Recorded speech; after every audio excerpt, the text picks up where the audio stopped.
Hello dear friends, welcome to my YouTube channel diploma in civil engineering by Deepak Kumar. तो आज हम पढ़ने वाले हैं सिंगली रेनफोर्स सेक्शन।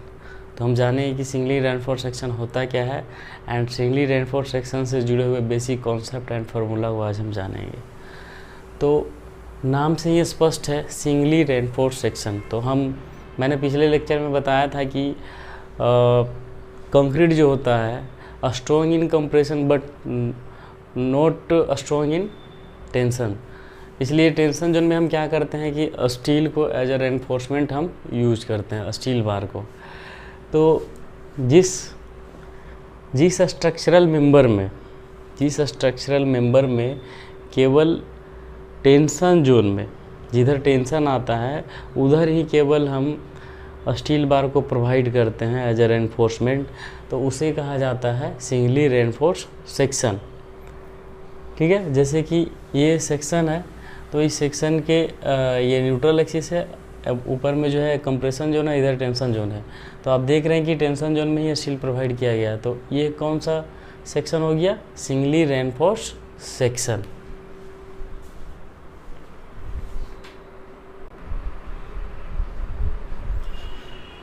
तो इसमें हम पढ़ क्या रहे हैं? Singly reinforce section, note beam. Beam क्या हो जाएगा? यहाँ से लेकर के यहाँ तक जितने भी डायमेंशन है, रेनफोर्समेंट है, सारा डिजाइन करना होगा। लेकिन हम यहाँ पे क्या पढ़ रहे हैं? Singly reinforce section. हमने एसएफडी बीएमडी में पढ़ा है सोम में कि जब कोई सिंपली सपोर्टेड बीम हो और उस पर यूडीएल लोडिंग हो तो उसका जो बेंडिंग मोमेंट डायग्राम होता है वो पैराबोलिक होता है। ठीक है, एंड मैक्सिमम बेंडिंग मोमेंट जो अकर होता है वो सेंटर पे होता है, जिसका वैल्यू WL²/8 होता है। तो हम यहाँ पे सिंगली रेनफोर्स सेक्शन पढ़ रहे हैं, नोट बीम। तो जब भी हम सेक्शन पढ़ेंगे तो उस सेक्शन को लेंगे जो क्रिटिकल सेक्शन हो, दैट मीन्स जहाँ पे मैक्सिमम बेंडिंग मोमेंट अकर हो रहा। तो सिंगली रेनफोर्स सेक्शन में जनरली जिस सेक्शन पे, ये भी सेक्शन है, इस सेक्शन पे जो बेंडिंग मोमेंट का वैल्यू है ये है, ये है, ये है, तो हम लोग ये सारे सेक्शन को ना ले करके वो सेक्शन लेंगे जहाँ पे मैक्सिमम बेंडिंग मोमेंट अकर हो रहा है एंड उस बेंडिंग मोमेंट के लिए क्या टेंसाइल रेनफोर्समेंट प्रोवाइड किया जाना है, इसी पे चर्चा करेंगे। तो चलिए इस सेक्शन को हम यहाँ पे लेते हैं। ठीक है, जिसका इफेक्टिव डेप्थ D है एंड इधर जो है टेंसाइल रेनफोर्समेंट प्रोवाइड किया गया है। तो एक और बात जो आपने सोम में पढ़ी होगी, थ्योरी ऑफ सिंपल बेंडिंग।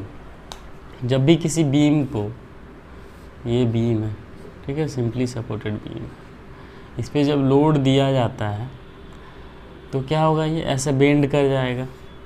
ठीक है, और इसके बीच में एक ऐसा लेयर होगा, बेंड करने के परिणाम स्वरूप क्या होगा कि एक तरफ कंप्रेशन डेवलप होगा और एक तरफ टेंशन डेवलप होगा। बट एक ऐसा लेयर होता है जहाँ पे ना टेंशन होता है ना कंप्रेशन होता है, उसे हम क्या कहते हैं? Neutral layer. ठीक है, अब neutral layer, the intersection line of neutral layer and cross section, cross section मतलब ये दोनों का जो इंटरसेक्शन लाइन होगा उसे हम क्या कहते हैं? Neutral axis. ठीक है, तो इसमें मैकेनिज्म क्या है उसे हम समझते हैं। एक्सटर्नल लोड के कारण है ना, जब सिंपली कोई भी बीम हो, सिंपली सपोर्टेड बीम हो, तो एक्सटर्नल लोड के कारण बेंडिंग मोमेंट डेवलप होगा। ठीक है, एंड किसी भी बॉडी को जब भी कोई भी एक्सटर्नल फोर्स, मोमेंट, टर्क लगाया जाता है तो इक्विलिब्रियम में बने रहने के लिए वो क्या करता है कि इंटरनल स्ट्रेस सेटअप होता है, just opposite of that, just opposite of external जो भी फोर्स लग रहा हो, मोमेंट लग रहा हो, टर्क लग रहा हो, तो उसके अपोजिट डायरेक्शन में इंटरनल रेजिस्टेंस सेटअप होता है। तो यहाँ पे एक्सटर्नल बेंडिंग मोमेंट लग रहा है, तो परिणाम स्वरूप क्या होता है कि बीम में जो एक्सटर्नल लोड लग रहा है उसके फलस्वरूप न्यूट्रल एक्सिस के एक तरफ कंप्रेशन डेवलप होगा और एक तरफ टेंशन डेवलप होगा। एंड इक्विलिब्रियम में बने रहने के लिए क्या होगा कि ये जो टोटल कंप्रेशन है और ये टोटल टेंशन है दोनों आपस में बराबर होंगे और ये क्या करेंगे? इंटरनल कपल फॉर्म करेंगे। तो और इस तरह से कपल मूवमेंट, तो कपल मूवमेंट होता क्या है कि कोई भी एक समान कोई भी दो एक समान मैग्नीट्यूड वाले फोर्स जो किसी डिस्टेंस से अलग हो तो उसका मैग्नीट्यूड क्या होता है, दोनों में से कोई एक फोर्स का value and the distance between them. तो यहाँ पे जो मोमेंट जो डेवलप्ड कर रहा है अगेंस्ट एक्सटर्नल मोमेंट उसे हम बोलेंगे मोमेंट ऑफ रेजिस्टेंस। तो मोमेंट ऑफ रेजिस्टेंस बराबर यहाँ पे हो जाएगा सी यू इंटू जेड और टी यू इंटू जेड। तो इन इक्विलिब्रियम क्या होगा, जो एक्सटर्नल मोमेंट है, एक्सटर्नल मोमेंट आपका क्या आया WL²/8 should be equal to moment of resistance. Equilibrium में अगर है तो external bending moment should be equal to moment of resistance of the section.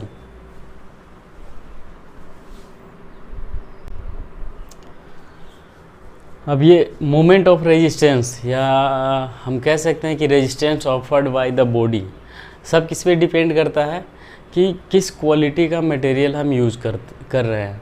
तो RCC that means concrete and steel का मिश्रण है ना, कंक्रीट और स्टील उसमें आते हैं। तो हम किस क्वालिटी किस ग्रेड का कंक्रीट यूज़ कर रहे हैं, किस ग्रेड का हम स्टील यूज़ कर रहे हैं, उसी के अकॉर्डिंग ये जो है एक्सटर्नल फोर्स के अगेंस्ट रेजिस्टेंस डेवलप करेगा।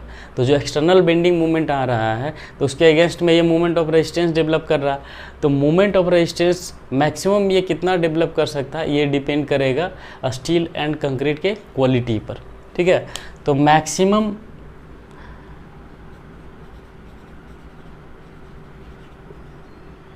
एमआर को हम लिमिटिंग एमयू लिमिट भी कह सकते हैं। अब देखिए यहाँ पे सिंगली रेनफोर्स सेक्शन हम कब डिजाइन करते हैं और कब डब्ल्यू यहाँ से क्लियर हो जाएगा, जब MU limit greater than external bending moment है ना, तो यहाँ पे हम सिंगली रेनफोर्स सेक्शन डिजाइन करेंगे। रेनफोर्स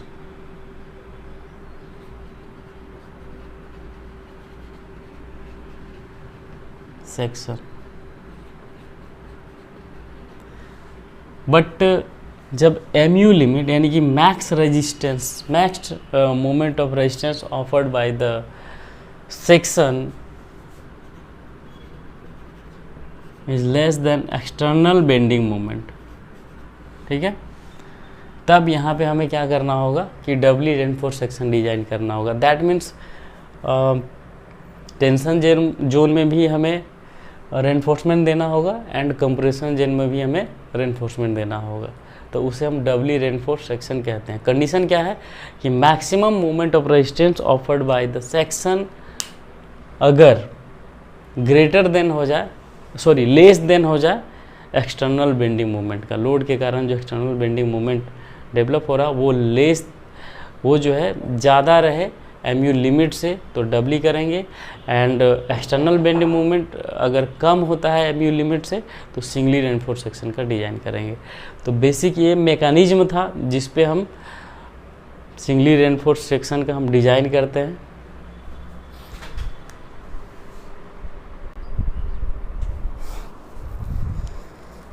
तो बेसिक फार्मूला शुरू करने के पहले हम assumption of LSM of collapse in bending पढ़ लेते हैं, क्योंकि इसका जो है फार्मूला डेरिवेशन में बहुत ही यूज है।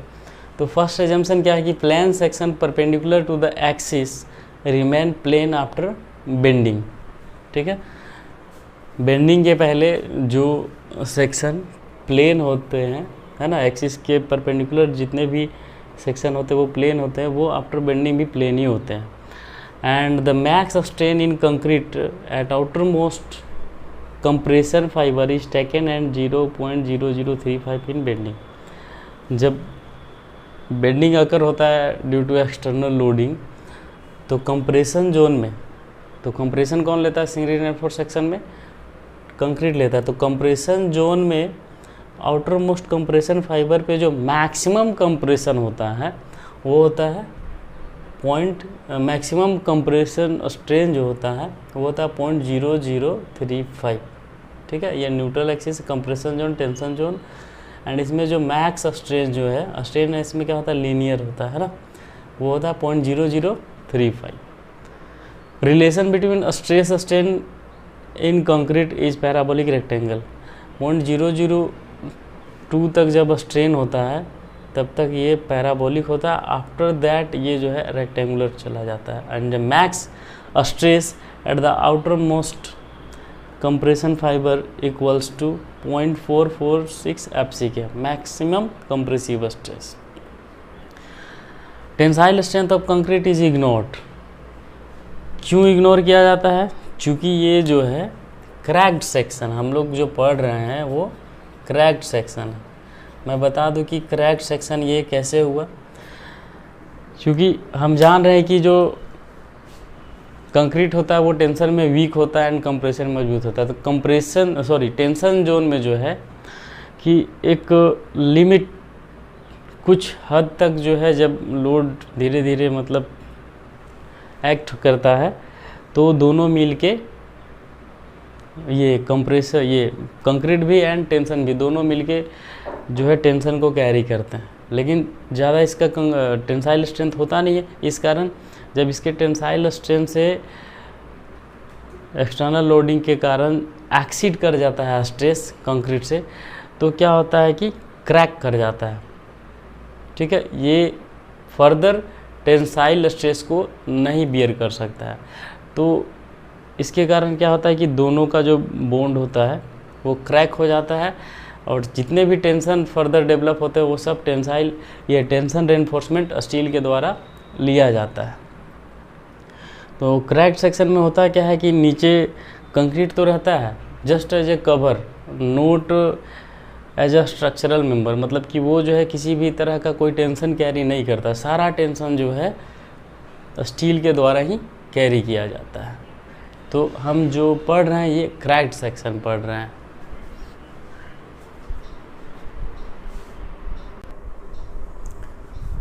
And the next two assumption जो है, the stresses in the reinforcement are taken from the stress strain curve for the type of steel use.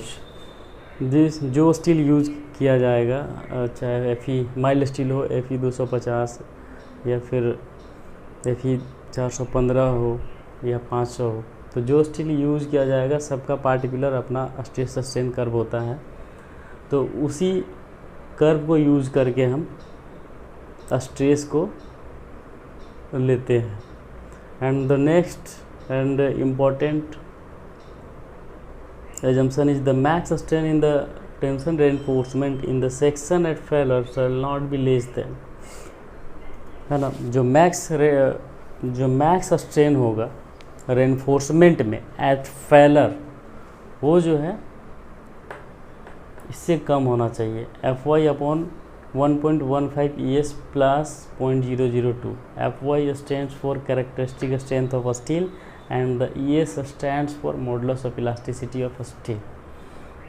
तो फेलर में जो स्ट्रेन होगा वो इससे कम नहीं होना चाहिए, इससे कम नहीं होना चाहिए, इससे एक्सीड करेगा तो जो है इससे ज़्यादा अगर स्ट्रेन डेवलप होगा तो टेंशन रेनफोर्समेंट जो है फेल कर जाएगा इन टेंशन।